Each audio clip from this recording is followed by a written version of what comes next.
새벽 예배 자리에 나오신 여러분들을 주의 이름으로 환영합니다. 이 시간 함께 찬송가 197장 은혜가 풍성한 하나님은 함께 찬송하도록 하겠습니다.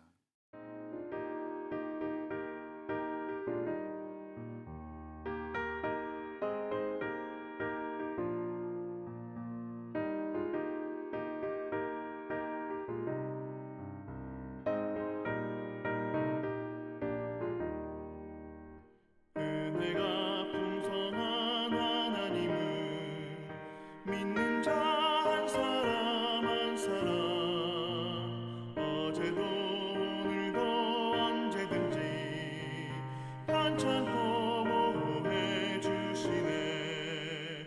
주여 성령의 은사들을 오늘도 내려 주소서. 성령의 뜨거운 불길로서 오늘도 충만케 하소서. 저와 여러분 이 시간 함께 나눌 말씀은 고린도전서 12장 1절부터 11절 말씀입니다. 형제들아, 신령한 것에 대하여 나는 너희가 알지 못하기를 원하지 아니하노니 너희도 알거니와 너희가 이방인으로 있을 때 말 못하는 우상에게로 끄는 그대로 끌려갔느니라. 그러므로 내가 너희에게 알리노니 하나님의 영으로 말하는 자는 누구든지 예수를 저주할 자라 하지 아니하고 또 성령으로 아니하고는 누구든지 예수를 주시라 할 수 없느니라. 자는 여러 가지나 성령은 같고 직분은 여러 가지나 주는 같으며 또 사역은 여러 가지나 모든 것을 모든 사람 가운데서 이루시는 하나님은 같으니 각 사람에게 성령을 나타내심은 유익하게 하려 하심이라.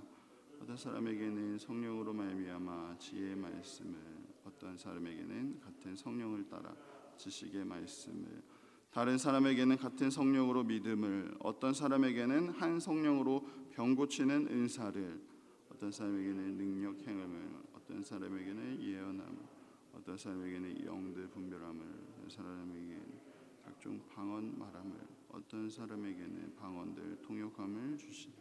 함께 읽겠습니다. 이 모든 일은 같은 한 성령이 행하사 그의 뜻대로 각 사람에게 나누어 주시는 것이니라. 아멘.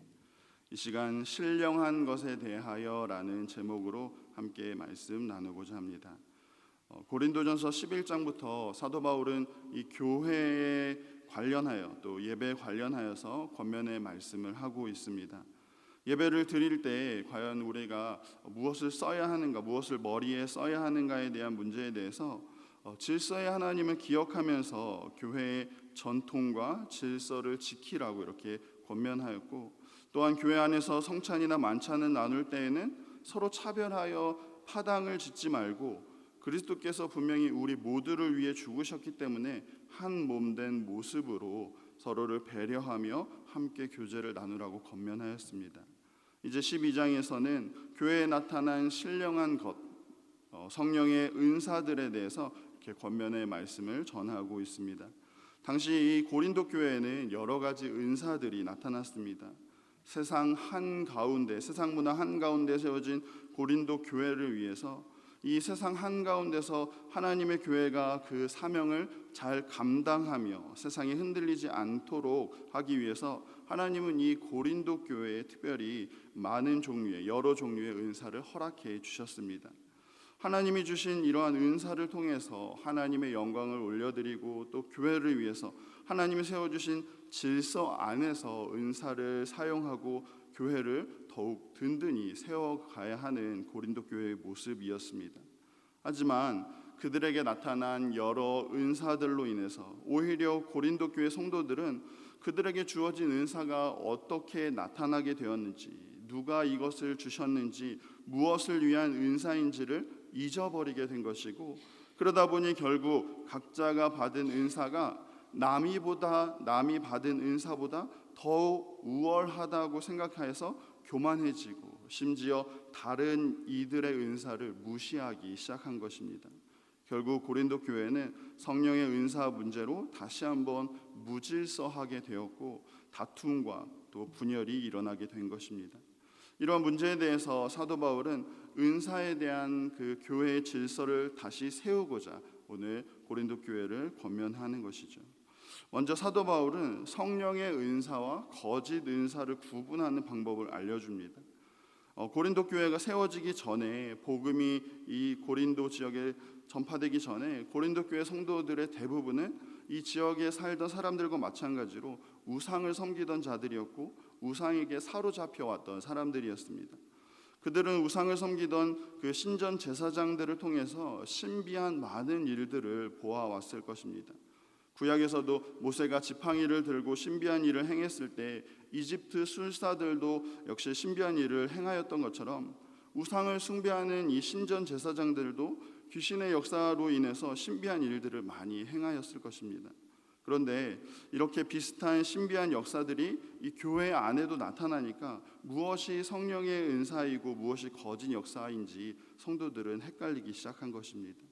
그래서 바울은 3절 말씀에서 하나님이 주신 은사와 세상의 거짓 역사의 차이점을 알려주는데, 교회에 나타난 하나님의 은사라면, 하나님이 주신 은사라면 그 은사를 통해서 예수를 주시라 고백하게 된다라는 것입니다. 뿐만 아니라 하나님이 주신 은사는 모든 것이 다 하나님의 영광을 위해서 사용이 된다라는 사실입니다. 반대로 거짓 역사는 어떻습니까? 자신의 유익을 위할 뿐이라는 것이죠. 하나님의 영광을 가리는 것이고 결코 하나님을 인정하는 고백이 이루어질 수 없습니다. 오히려 자신의 능력인 것처럼 이렇게 오해하게 만들고, 그래서 자신을 자랑하게 만들고, 고린도 교회에 나타난 모습처럼 자신의 능력으로 다른 이들을 우습게 여기는 그런 결과를 보여주는 것입니다. 이처럼 은사를 통해 나타나는 그러한 모습들로 인해서 하나님의 은사인지 아닌지 우리는 분명히 구분할 수 있다라는 것입니다. 그렇다면 하나님이 주신 은사의 또 다른 특징들은 무엇입니까? 가장 중요한 사실은 이 모든 은사는 하나님으로부터 왔다라는 사실입니다. 고린도 교회 성도들이 어떤 부분에 대해서 신령하거나 그들이 영적으로 뛰어나거나 그들이 하나님을 잘 섬겨서 다른 교회들보다 잘 섬겨서 이렇게 은사가 나타난 것이 아닙니다. 성부 하나님께서는 이 세상에 교회를 통한 하나님 나라를 이루시기 위해서 또 그리스도를 통해서 이 교회에 여러 직분을 주셨습니다. 그리고 그 사역이 더욱 효과적으로 이루어지도록 성령 하나님께서는 각자에 맞는 그런 은사를 허락해 주신 것이죠. 사도 바울이 이렇게 은사를 설명하면서 4절에서 6절 말씀처럼 삼위 하나님이 하신 일을 삼위 하나님에 대해서 이렇게 이야기하는 이유는 삼위 하나님의 그 영원한 연합과 또 영원한 사랑의 관계이신 것처럼 우리에게 주어진 그 은사 역시 서로 자랑하기 위함이 아니라 삼위 하나님의 관계처럼 서로 연합하기 위함인 것이고, 서로를 더욱 사랑으로 섬기고 서로를 더욱 세우기 위함이라는 사실을 바울은 이야기하고 있는 것입니다. 그래서 7절의 말씀에서도 성령 하나님께서 각자에게 주신 은사는 서로에게 유익하게 하려 함이라고, 그러한 서로의 유익을 통해서 함께 교회를 세워가기 위함이라고 분명히 말씀하고 있습니다. 이제 8절 이하의 말씀에 보시면 성령 하나님이 고린도 교회 성도들에게 주신 은사의 종류들에 대해서 나오고 있습니다. 어떤 이들에게는 성령으로 말미암아 하나님의 말씀을 지혜롭게 깨달을 수 있도록 그런 은사를 주셨고, 또 어떤 이들에게는 성령을 따라 말씀을 통한 지식을 깨닫게 하시고, 또 하나님의 말씀을 통한 지혜와 지식으로 어떤 상황에 대해 조언할 수 있는 그런 은사를 주신 것입니다. 또 어떤 이들에게는 성령을 따라 굳건한 믿음의 역사를 주셨고, 또 어떤 이들에게는 성령을 따라 병 고치는 은사도 주셨고, 어떤 이들에게는 성령을 따라 기적과 같은 능력을 행할 수 있도록 하셨고, 또 어떤 이들에게는 성령을 따라 예언을 하고 하나님의 말씀을 삶에 적용할 수 있도록 그렇게 그런 은사를 주셨습니다. 또 어떤 이들에게는 성령을 따라 하나님의 영과 악한 영들을 분별할 수 있는 그런 은사를 주셨고, 또 어떤 이들에게는 성령을 따라 오순절 마가의 다락방에서 있었던 사건처럼 각종 방언을 말하는 그런 방언의 은사도 주셨고, 어떤 이들에게는 성령을 따라 그 방언을 통역할 수 있는 은사를 주신 것입니다. 이렇게 다양한 은사를 주셨는데 우리가 이러한 은사의 종류들을 생각해 보면 사실 인간적으로 볼 때는 이 중에는 어떤 은사들은 좀 특별한 은사가 있는 것 같기도 하고 초자연적으로 일어나는 그런 은사도 있는 것 같습니다. 또 어떤 은사들은 사람들의 관심을 끌만한 그런 은사들도 있는 것 같습니다. 고린도 성도들이 볼 때 자신의 은사를 자랑하는 것처럼 이 은사의 모습에 차이가 나는 것 같기도 합니다.